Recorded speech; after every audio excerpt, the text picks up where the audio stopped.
Live Wednesday, and that means the league speaks today. We'll hear from Patrick Mahomes on the Chiefs clinging to playoff hopes as they get ready for the Chargers. We got both sides of the Bills-Patriots showdown covered. A live report is coming your way later, but let's start with the Colts. They signed 44-year-old Philip Rivers yesterday. New on NFL Live. Here he is at the podium just a little while ago. It's been a whirlwind of 48 hours, I'll say.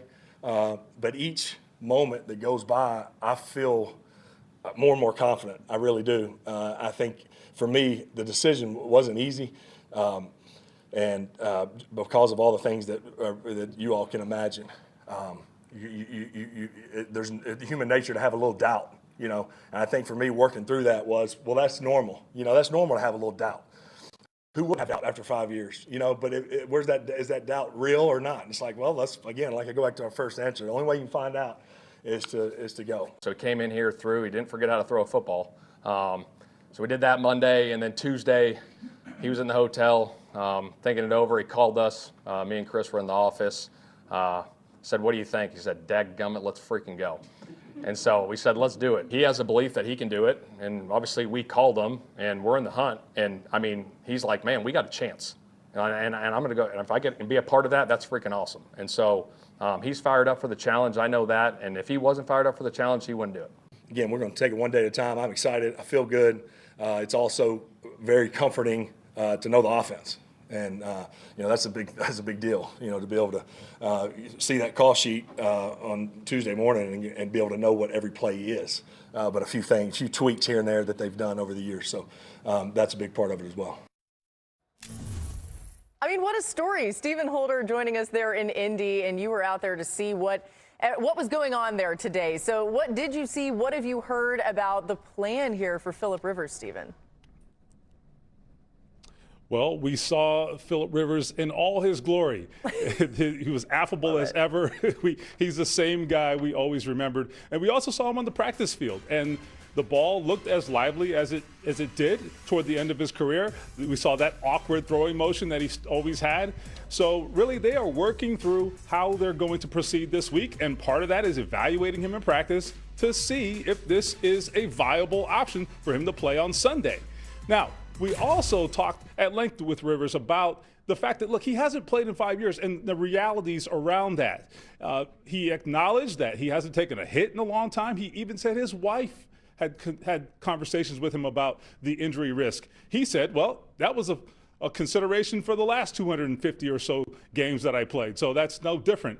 And he also made a joke about it and said, look, if something does happen, I have lots of time to recover, which basically is forever, I suppose, now that he would presumably be retired again after this. So he's keeping it light and moving forward as if he's preparing to play on Sunday.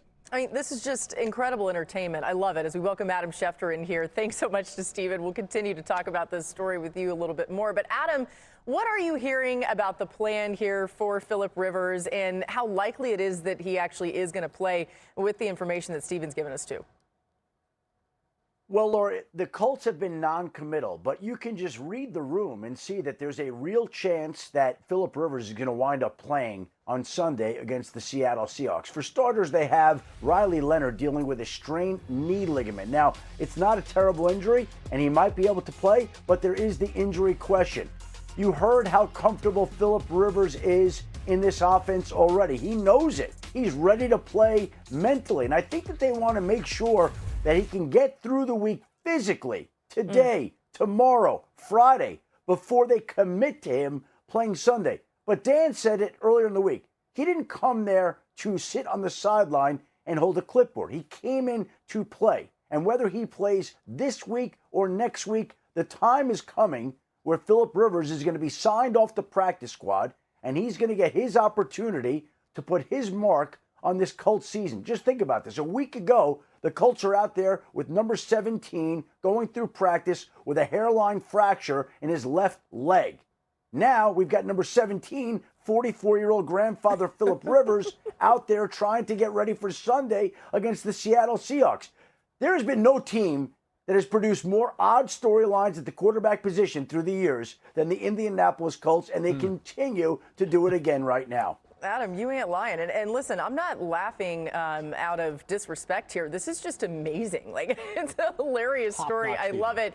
I know it's very serious if we do see Philip Rivers. Thanks to Adam. He's with us throughout the show. And let's see who else is here. We got Dan Graziano here today. We've got Hawk and Field. And I want to start with you, Hawk. What do you think the Colts need to see out of Rivers to start? I mean, you see Adam laying out the timeline even this week where they're going to be paying attention to how he can physically manage all of this. First off, all-time ball lover. That's Philip Rivers, man. Oh. I mean, just Can't of keep all him the away. older quarterbacks or like that you played that you know are future Hall of Famers, you know all he cares about is football. He coaches when he's not playing, and he's the moment he gets a call, he's back in the facility. If I'm the Colts, I want to see how many questions Philip Rivers can answer and how quickly he can do that. He needs to find a rhythm. Question number one, what is your movement going to be like on the field? You're older now. Like, are you going to be able to buy time? Because this is going to matter in the way this offense is moved and, you know, protections and whatnot. What is that arm strength like? I know they said he looked good in the workouts and he could push it down the field. But when you're in the game at the end of his career, that was kind of the first thing that we started to notice from him on some of those out routes. Alec Pierce is a guy that likes to get down the field. Are you going to be able to push the ball down there as well? And then lastly, how long is any of this going to last? Are you going to have the stamina? Is your body going to hold up? Is your arm going to hold up? And even if it goes great, how long is this honeymoon going to last? Because these are the questions for 40-year-olds, someone who's approaching 40 myself, that we're going to continue to ask ourselves. Plenty of time. I mean, as someone who can barely remember 40, look, it's tough. Thank you. They need to at least be able to threaten the opponent with a passing game, right? Like you can run the offense through Jonathan Taylor, but the Seattle Seahawks are going to probably guess that. So if you have to, but I think it's important for people to understand like how far this is from the Colts' ideal situation. Like, you talk about the movement. Daniel Jones' ability to move around and use him on the run was a key part of their offense when it was functioning at an extremely high level earlier this season. That's obviously not going to be there, and we don't know how he's going to throw the ball. We know he knows the offense. We know the ball will be where it needs to be, but yeah, it's several steps down from the Colts offense we were looking at in the early part of the season, and I think for that reason, like you say, maybe it goes great. Like, I would ask, like, what is great? Because I think the expectations for the Colts at this point have to be a lot of Jonathan Taylor and hope that whoever is there, whether it's whether it's not Daniel Jones, whether it's Philip Rivers or Riley Leonard, who's the same age as Philip Rivers' oldest child, that's true. Just an amazing fact. Crazy. Whoever it is can at least make the opponent think for half a second that maybe there might be something more than Jonathan Taylor going on. Field, that opponent is the Seattle Seahawks, and that Seahawks defense, it does add a little layer of drama to all of this. They may not be quite at this level, but they're sort of the NFC's Houston Texans. We don't talk about them as much as Houston because Houston has A, been slightly better, and B, been doing it against some very high-profile quarterbacks in prime time recently, Josh Allen and Patrick Mahomes of late. But no team is ever as able to bring pressure better with 4 rushers than the Seattle Seahawks are. If they want to bring 5 rushers on Sunday, are they going to be scared? This is an incredibly apples to oranges comparison because of the fact that this player was much younger and had never played in the NFL.